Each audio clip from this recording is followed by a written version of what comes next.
Let's talk Florida State's weekend because they had edge Zahir Mathis on campus. He is the top uncommitted name still remaining in 2025. Of course, Ty Haywood is a five-star, but he is technically committed to Alabama. So let's talk a little edge Zahir Mathis official visit to FSU. What are you hearing?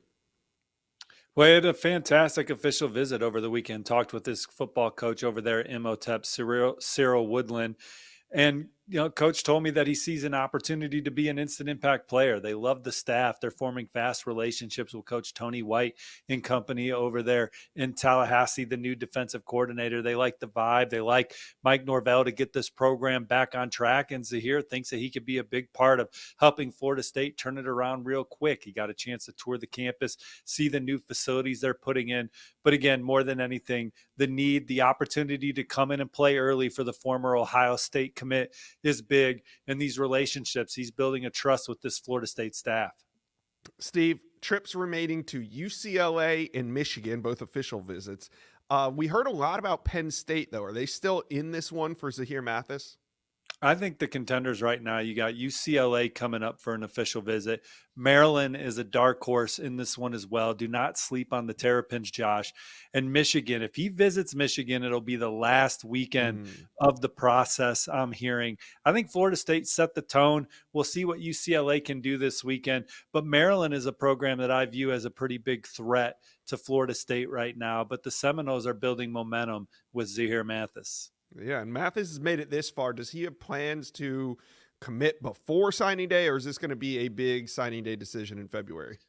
I think he plans on taking as many visits as he can to these schools showing interest in January. So I expect this recruitment to still have some runway and go into what I now call the late signing period.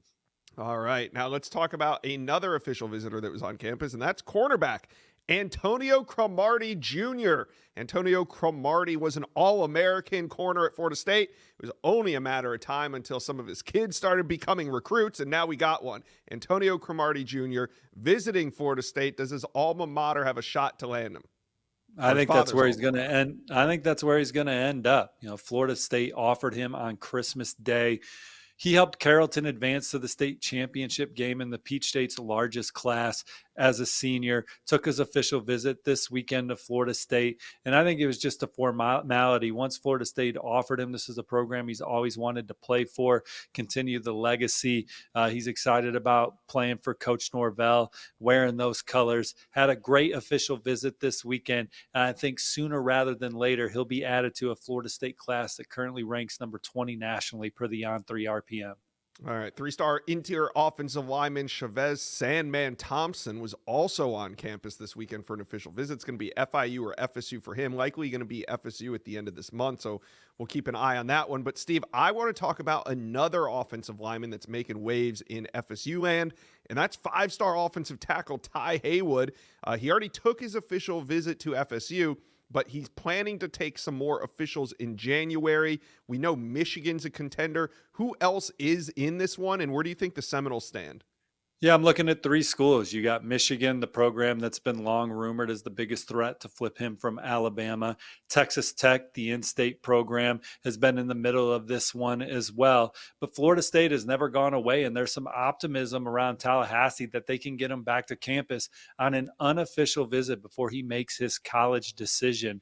But he's expected to take his official visit to Michigan this weekend. Head coach Sharon Moore and several staffers, Grant Newsom, Sean McGee, did an in-home visit with Ty Haywood this past week. I heard that went well. Wolverines again get the official visit this weekend. I still lean towards the maize and blue for Ty Haywood for Michigan to flip him from Alabama. But Florida State, the dialogue still remains strong and steady, and they're working to get him back to campus. Yeah, it's going to be a heated recruitment. He is the only remaining five-star. Even though he's committed, he's unsigned. So he's really the only five-star out there in the 2025 cycle. So Florida State fans, talk to Steve and I. How do you think the Noles finish the 2025 cycle? Which one of these names or all these names will they add to the commit list before it's all done? Let us know. Comment section below.